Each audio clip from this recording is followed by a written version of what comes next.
நம்ம ஃப்ரெண்ட்ஸ் தானே, கொஞ்சம் கலையை கற்றுக்குங்கப்பா, ஏதாவது ஒன்று கற்றுக்கிட்டீங்கன்னா உடம்புக்கு ஆரோக்கியம் அப்படின்னு சொல்லும்போது, உடனே அவங்க நேரம் ஜம்ப் ஆகி போகிறது அகத்தியருக்கு.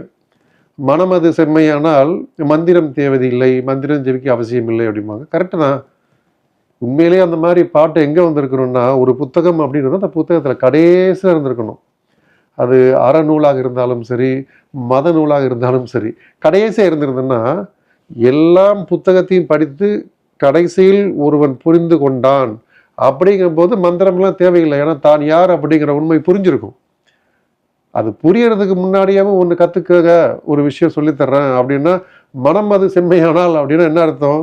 எப்போ செம்மையாகும்? நாம் சாப்பிட்டுட்டு இருக்கிற அந்த கலப்படமான உணவுலையா? இல்லை நாம் வாழ்ந்து கொண்டிருக்கும் இந்த அவசரமான இயந்திரவியல் வாழ்க்கையிலையா? இல்லை நம்ம ஒரு பொய் சொல்லாமல் இருந்திருப்போமா? எத்தனை விஷயங்கள் தாண்டி போகணும். அதுக்குள்ளே ஒரு பயிற்சியை கற்றுக்குங்க அப்படின்னு சொன்னோன்னா, மனம் அது செம்மையானால். அது கடைசி பாட்டு.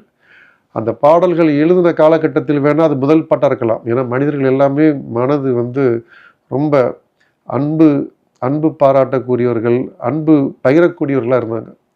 அதோடு சேர்ந்து இன்னைக்கு டேட்டை நம்ம கம்பேர் பண்ணவே முடியாது. சில பயிற்சிகளை கற்றுக்கொண்டால் மனம் அது செம்மை அப்படிங்கிறது தன்னால் ஆகும். அது ஆவறதுக்கே நம்ம கொஞ்சம் பயிற்சி தேவைப்படும். அதை சொல்வதற்கு இன்று பள்ளிகள் கிடையாது. நாம் தேடி சென்று தான் அதை கற்க வேண்டும்.